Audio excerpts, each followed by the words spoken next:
What's the double slap? So he goes in the forearm and the pericardium. Good punch, man. Punch, like he's just like picking up his arm. Hey, Jose, come here. Alright, so you use your elbow or your forearm to hit the wrist. He goes to hit me, right here. I come around here, parry, snap. Because your arm is not From here, meant to I step in and elbow. Then if I want for extra measure, snap. But what I'm doing is I'm turning his wrist as I take it. Follow up, straight out, and break. Oh, I'm sorry. Oh,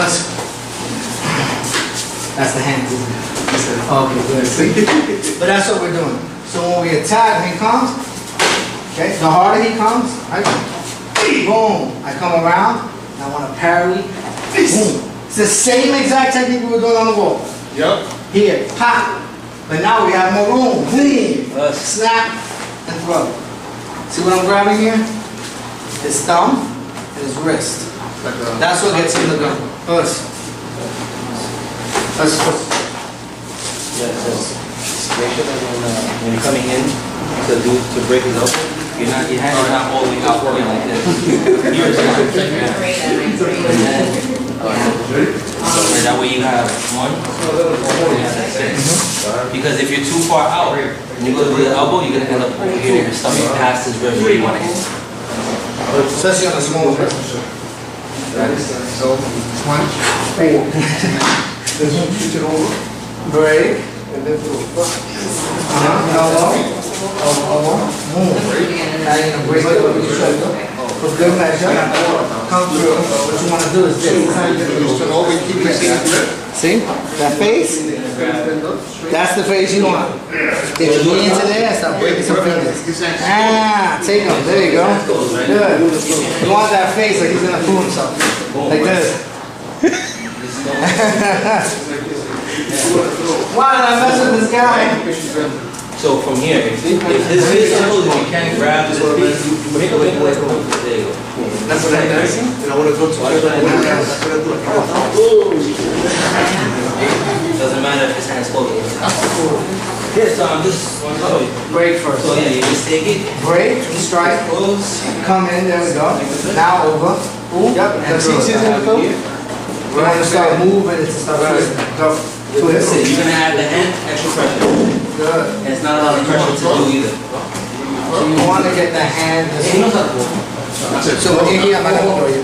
When you're here, you're doing that. Twisting motion. Because when the thumb goes, his head's going to move. So all I really need is one hand. Two makes it one front. But really all I need is just the one. Control them. Listen. One. Three. You got to twist his wrist. You have him? The difference in the way he reacts? What's up, everyone? This is Jessone here. He to my left. We got Sensei Kevin Pereira, right? Founder of Shishikan Bujutsu. Shishikan Bujutsu. Okay. I did a little research on you. The last time you were talking about how your sister came about. You know, you said it had to be okay by other teachers. Yes. Stuff like that. But how did that work? That works like in a panel. Oh, yeah, that's exactly how it works. There's a panel. What happens is you put together a curriculum, you show them the curriculum, and then you have to demonstrate the curriculum. So you have to be able to break down every piece of the curriculum, from your patch to the name of your school, why you named it, what you named it, the ranking system, what forms go where, what techniques go where, your rhyme, your method, your reason for everything. Because a lot of times, this is what the fad has become, is there's a lot of guys, younger guys, and that's why we get a lot of slack. Younger guys who want to create a system, because on a loophole, when you create a system, technically, you're the highest rank in the system. So by default, if you're a dance system, you'd be a 10-degree black belt. And that's what a lot of these dudes are doing, is they're creating systems and calling themselves 10-degree black belts, but they haven't gotten the system recognized, they haven't shown their curriculum, they haven't been able to break down the curriculum. A lot of them, they create a system that 2 years later, you don't hear about them. Because I remember when I put together my system, there were a lot of other guys that were doing it, and then to this day, you know, they're like, who's that? Who's this? They kind of disappear. I don't know if it's because of lack of interest or of lack of actual substance, but that's what basically what I had to do was put together the curriculum and demonstrate in front of different masterminds. How long it took you to come up with this? A lifetime, honestly, because even to this day the system's evolving. Because when we first met in 2010 to now, not only did the system itself, the core material change, a lot of techniques changed. I've added forms and things like that. The name of the system changed. Because originally I used to call it Shishikan Bujutsu. Now I go by Shishikan Bujutsu. The reason why that is I have a good friend, David Falcaro, and also one of my teachers, Hanshi Major, who used the term Bujutsu. Bujutsu is a general term for warrior science. Okay. So Bujutsu embodies everything. Or Sobu Bujutsu embodies everything. So it's not just karate, not just kempo. And as our system has been evolving, we've been adding elements from other things, and it's very apparent our techniques. There's a lot of Aiki, there's some Jujitsu, a lot of Jujitsu, Kempo, Arnis, and you can see that in the movements. So to do justice to the system and its name and the fact that it's ever growing, I decided it should go from Shishikan Karate Jitsu to Shishikan Bujutsu, the Lionhouse Warrior Arts system. Oh, okay. I see you do a lot of pre-arranged stuff, you know. A lot of people agree with it, a lot of people disagree with it. You know, what's your feelings about it?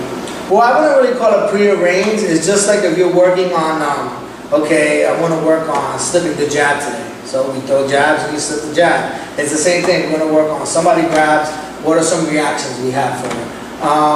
It's just like fine-tuning yourself. When you do a form, you're practicing pre-arranged movements, right? Bam, bam. So when you need the form, you can do the form.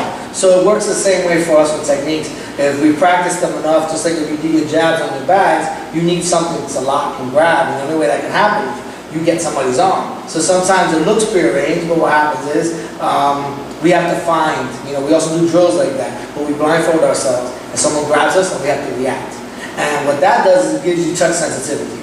I'll give you a quick example. I actually got into a fight in a movie theater recently, and first of all, what movie? It was Transformers, the last one. Okay, I got Bay Plaza. Yeah, I got into a fight.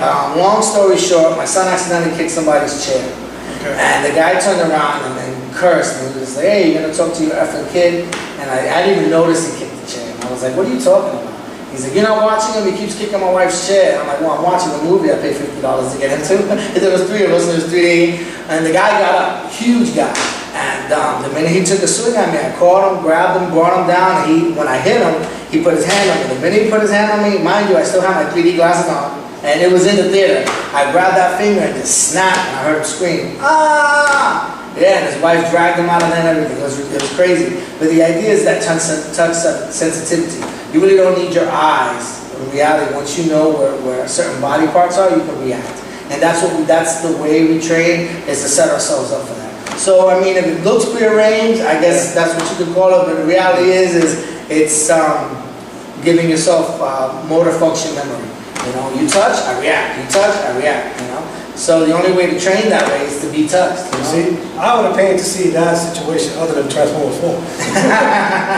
It was a lot more entertaining, I'll tell you that. So, what's new for you in the future?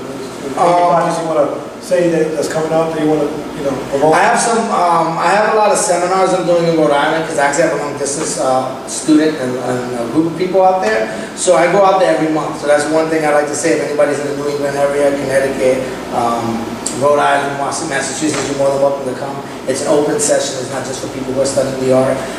But they can reach you at? They can reach me on my Facebook if they like. On Facebook, I'm Kevin Pereira Hanshi. You can reach me on Gmail if you want, shishikanbujutsu@gmail.com. Also my website, shishikan.weebly.com. YouTube, I'm on YouTube. You can just type in my name and I'm on YouTube. All right.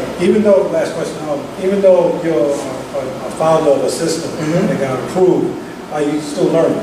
Absolutely. I consider myself not only the founder of a system, I'm a teacher of the system, the leader of the system, but I'm a student of my own system. Because reality is if I don't stay sharp in my locking drills and all that stuff, I'm going to slack off. So there's going to be that day, there's going to be that one student that has a question, and I'm going to look like a fool when they get out of the lock or do this or do that. So I always got to stay up one step ahead of myself. because my students are getting good, and I'm very proud of them. And when I see them, I'm like, oh man, I gotta go back and do some more katas, or I gotta go back and do some more drills. So when my students train, I train with them. You know, we do the hand drills together, whether they're a white belt or a brown belt or a black belt or whoever. I train with my guys. When we do our katas, I do it with them. I don't just sit there and watch. You know, so I'm constantly practicing, 7 days a week. You know, every day of the month, I'm always practicing, even if it's just an hour. You know, I'm always doing something. Kata, thinking of techniques, thinking of new techniques, that kind of thing. So yeah, I'm a student of the game always. You know, that's why I put white on this new belt. There's white kanji on the belt, to show that I'm always pure, always open to learning new things. Oh, okay. Well, thank you very much. Thank you. I appreciate your time. Thank you for coming by. This is Jessone here for the Jessone Show. Keep watching. Peace.